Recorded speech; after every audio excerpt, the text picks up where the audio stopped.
ജനാധിപത്യ രാജ്യമായ ഇന്ത്യ 78ാമത് സ്വാതന്ത്ര്യ ദിനം ആഘോഷിക്കുന്ന അഭിമാനകരമായ ഈ സുദിനത്തിൽ ഐക്യത്തിൻ്റെയും ബഹുസ്വരതയുടെയും പുരോഗതിയുടെയും സമാധാനത്തിൻ്റെയും കൊടിയടയാളത്തിന് കീഴിൽ ഒരുമിച്ച് കൂടിയ ഇന്ത്യയിലെ എൻ്റെ സഹപൗരരെ, നിങ്ങൾ ഓരോരുത്തരെയും ഞാൻ ഹൃദയപൂർവ്വം അഭിവാദ്യം ചെയ്യുന്നു. സ്വാതന്ത്ര്യ ദിനത്തിൻ്റെ ആഹ്ലാദം നിങ്ങളുമായി പങ്കുവയ്ക്കുന്നു. നെഞ്ചുകീറുന്ന വേദനയിലൂടെയാണ് കഴിഞ്ഞ കുറേ ദിവസമായി നാം എല്ലാവരും കടന്നു പോകുന്നത്. അനിർവചനീയമായ പ്രകൃതി സൗന്ദര്യത്തിൻ്റെയും സ്വാസ്ഥ്യം പകരുന്ന സുഖ ശീതളിമയുടെയും വിശാല ഭൂമികയായ വയനാട് ഇന്ന് കണ്ണീരിന്റെ നനമുടങ്ങാത്ത ഭൂപ്രദേശമായി നിലകൊള്ളുകയാണ്. ആ നാട് കണ്ണീർ നോവായി നമ്മുടെ ഉള്ളിൽ നിറഞ്ഞു നിൽക്കുന്നു. അത് കേവലം വയനാട്ടുകാരുടെ മാത്രം വേദനയല്ല, ഈ നാടിന്റെ ആകെ നൊമ്പരമാണ്. വയനാടിന്റെ പ്രകൃതി സൗന്ദര്യത്തിൽ അടയാളപ്പെടുത്തപ്പെട്ട പുഞ്ചിരിമറ്റവും അട്ടമലയും മുണ്ടക്കയും ചൂരൽമലയുമെല്ലാം പ്രകൃതി കലിതുള്ളിയ രാവുകളിലൊന്നിൽ സമാനതകളില്ലാത്ത ദുരന്തത്തിന്റെ ഇരകളായി മാറി. നൂറുകണക്കിന് പേരുടെ ജീവഹാനിക്കും സ്വത്തുനാശത്തിനും കോടിക്കണക്കിന് രൂപയുടെ കൃഷിനാശത്തിനും അതിടയാക്കി. ഉറ്റവരെയും ഉടയവരെയും എല്ലാം നഷ്ടപ്പെട്ടവരുടെ കണ്ണുനീര് തോരുന്നില്ല. ഞാൻ ഈ സ്വാതന്ത്ര്യ ദിനത്തിൽ പങ്കെടുക്കാൻ എത്തുന്നത് വയനാടിന്റെ കണ്ണീരുണങ്ങിയിട്ടില്ലാത്ത ആ നോവ് പടർന്ന മണ്ണിൽ നിന്നാണ്.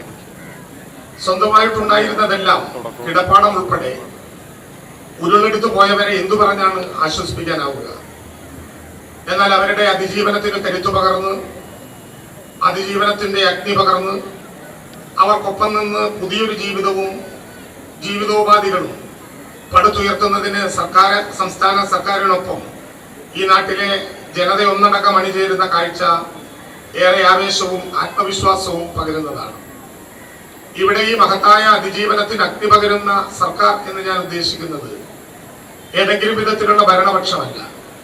ഭരണപക്ഷവും പ്രതിപക്ഷവും പക്ഷമില്ലാത്തവരുമെല്ലാം അടങ്ങുന്ന ലോക മലയാളത്തിൽ അടയാളപ്പെടുത്തിയ 3.5 കോടി വരുന്ന മലയാളികൾ മാത്രമല്ല, മനുഷ്യ സ്നേഹത്തിന്റെ മാനവികതയുടെ മഹാഗാഥ ഹൃദയത്തിൽ സൂക്ഷിച്ച് എല്ലാവരും ചേർന്നതാണ് ഈ അതിജീവനത്തിന്റെ നേതൃത്വം നൽകുന്ന സർക്കാർ. നാം ഒരു തോറ്റ ജനതയല്ല എന്ന് അത് നമ്മെ നിരന്തരം ഓർമ്മപ്പെടുത്തുകയാണ്.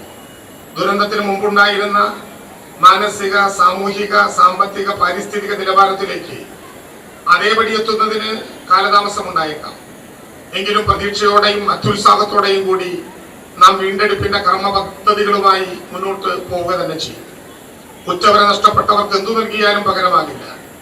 എന്നാൽ ഇനി മുതൽ അവരുടെ ഉറ്റവരായി കേരള ജനത ഒന്നടക്കമുണ്ടാകും എന്ന കാര്യത്തിൽ നമുക്ക് ഒരു സംശയവും ഉണ്ടാകേണ്ടതില്ല. വയനാടിനെ നമുക്ക് പുനർനിർമ്മിച്ചേ മതിയാകും. ആ പ്രവർത്തനങ്ങൾക്ക് എല്ലാ സുമനസ്സുകളുടെയും കലവറയില്ലാത്ത പിന്തുണയും സഹകരണങ്ങളും കൂടിയേ തീരും. നാടിന്റെ നാനാഭാഗത്തു നിന്നും സാമ്പത്തികമായും വിഭവങ്ങളായും ആൾസഹായവുമായും എല്ലാം എത്രയോ മനുഷ്യർ ദുരന്ത മുഖത്തേക്ക് പാഞ്ഞെത്തി.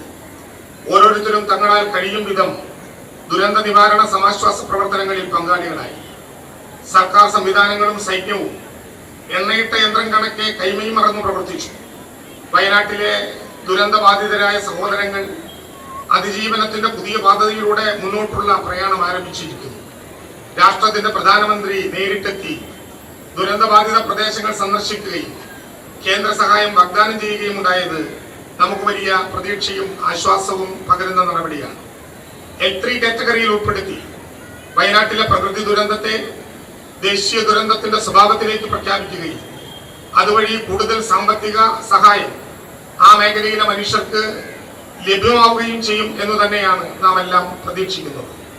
ദുരന്തമുഖത്ത് സഹായഹസ്തവുമായി ഉയർന്നു നിന്ന മുഴുവൻ സുമനസ്സുകളെയും ഈ സന്ദർഭത്തിൽ സംസ്ഥാന സർക്കാരിന് വേണ്ടി നന്ദിപൂർവ്വം ഓർക്കും. കൂടിക്കിടക്കുന്ന മൃതശരീരങ്ങൾ പുഴയുടെ തീരത്ത് ഒരുമിച്ച് കുഴിച്ചിടുകയും സംസ്കരിക്കുകയും ചെയ്ത ധാരാളമായ അനുഭവങ്ങളുള്ള കേരളത്തിൽ കാണാതായവരുടെ പോലും പേരറിയാത്തവരുടെ പോലും മൃതശരീരങ്ങളും മൃതശരീരാവശിഷ്ടങ്ങളും തന്റെ അച്ഛന്റെയോ അമ്മയുടെയോ ഉമ്മയുടെയോ വാപ്പയുടെയോ സഹോദരങ്ങളുടേതോ എന്ന് കരുതി നൂറുകണക്കിന് ചെറുപ്പക്കാരായിട്ടുള്ള സന്നദ്ധ പ്രവർത്തകരുടെ നേതൃത്വത്തിൽ സർവമത പ്രാർത്ഥന നടത്തി എല്ലാ ബഹുമാനങ്ങളോടെയും അവർക്ക് നൽകാവുന്ന പോലീസിന്റെ അഭിവാദ്യം ഉൾപ്പെടെ നൽകിക്കൊണ്ട് ഏറ്റവും മാന്യമായ വിധത്തിൽ ദുരയിൽ നടപടികൾ മുന്നോട്ട് പോകാനും നമുക്കായി. എല്ലാവരോടുമുള്ള സ്നേഹവും പിന്തുണയ്ക്കുള്ള നന്ദിയും ഇവിടെ രേഖപ്പെടുത്തുകയാണ്. അവരോടുള്ള നിസ്സീമമായ നന്ദിയും സ്നേഹവും കടപ്പാടും അറിയിക്കുന്നതോടൊപ്പം രാജ്യത്തിന്റെ അഭിമാന സ്തംഭങ്ങളായ വിവിധ സേനാ വിഭാഗങ്ങളെ ഈ സന്ദർഭത്തിൽ ഞാൻ സല്യൂട്ട് ചെയ്യുന്നു. നമ്മുടെ രാജ്യത്തിന്റെ അന്തസ്സും അഭിമാനവും വാനോളം ഉയർത്തിപ്പിടിച്ച മികച്ച പ്രകടനമാണ് ഇക്കഴിഞ്ഞ പാരീസ് ഒളിമ്പിക്സിൽ പങ്കെടുത്ത ഒളിമ്പ്യന്മാർ കാഴ്ചവെച്ചത്. ഒരു വെള്ളി ഉൾപ്പെടെ 6 മെഡലുകൾ നമുക്ക് നേടാൻ കഴിഞ്ഞത് അഭിമാനകരമായ അനുഭവമാണ്.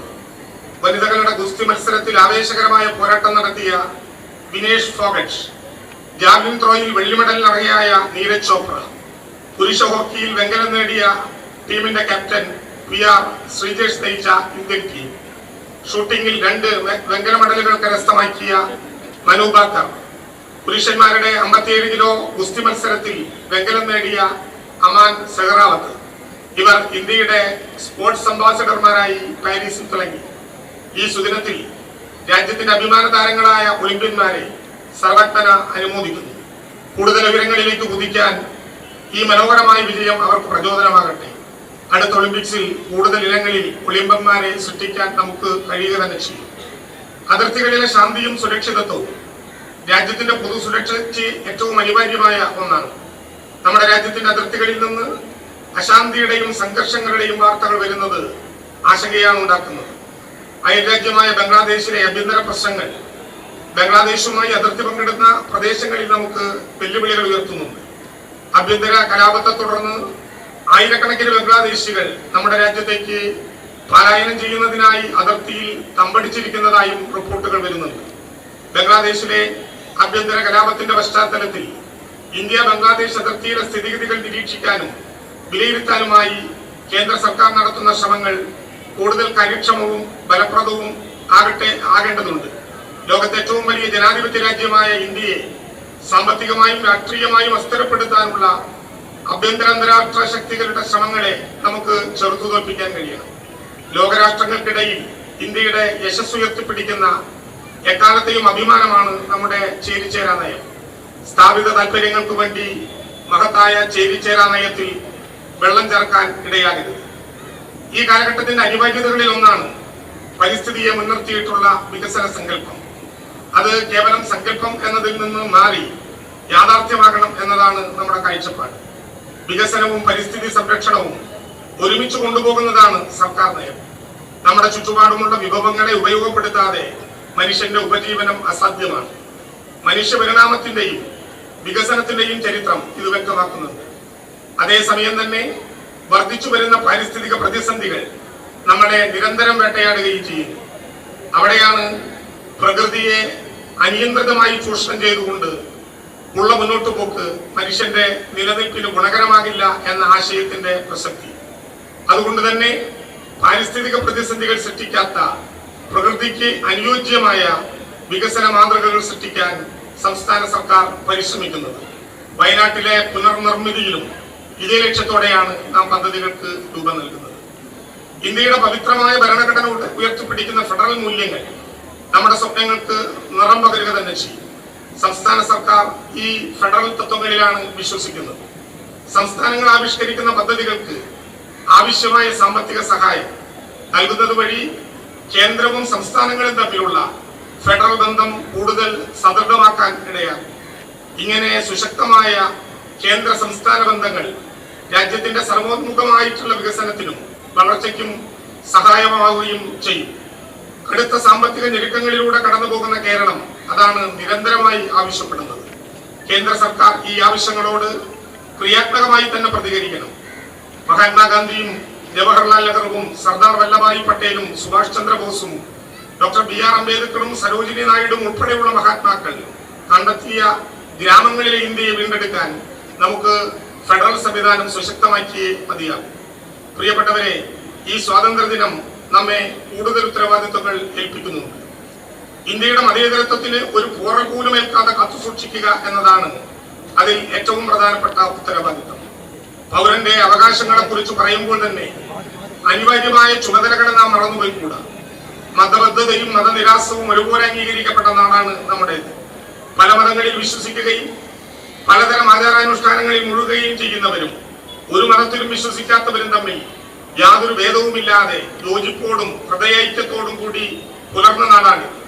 അന്യമത വിദ്വേഷത്തിനുമീതെ സാഹോദര്യവും വിഭജന ഭീതിക്കുമേതെ പരസ്പരാശ്രയത്വവുമാണ് നമ്മുടെ പൂർവികർ മുറുകെ പിടിച്ച ഏറ്റവും പ്രധാനപ്പെട്ട ലക്ഷ്യങ്ങൾ.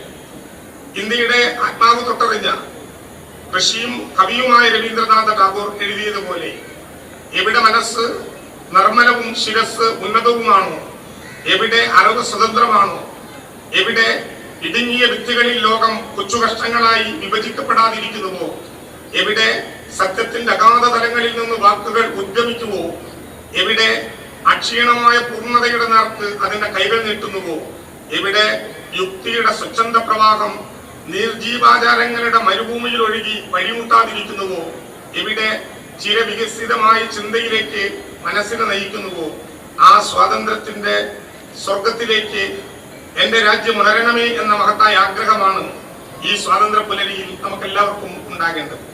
ജാതിയുടെയും മതത്തിന്റെയും വർഗീയതയുടെയും മറ്റു പലതരത്തിലുള്ള വിഭജനങ്ങളുടെയും വിഷവിത്തുകൾ നമ്മുടെ മണ്ണിൽ നിന്ന് മുളപൊട്ടി വളർന്നു പന്തലിക്കാൻ ഒരു കാരണവശാലും അനുവദിച്ചുകൂടാ.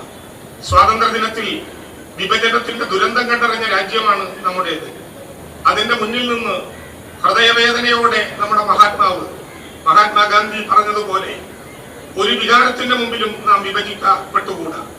ഭരണഘടന ഉറപ്പു നൽകുന്നത് പോലെ നാം ഒരു പരമാധികാര സ്ഥിതി സമത്വ മതനിരപേക്ഷ ജനാധിപത്യ റിപ്പബ്ലിക്കാണ്. വിഭജനം നാം ആഘോഷിച്ചുകൂടാ. വിഭജനത്തിലുണ്ടായ ദുരന്തം തിരിച്ചറിഞ്ഞുകൊണ്ട് ഒരു വിധത്തിലും മനസ്സുകളെ പോലും വിഭജിക്കപ്പെടാനാകാത്ത വിധം എപ്പോഴും നമുക്ക് ഒരുമിച്ചു നിൽക്കണം.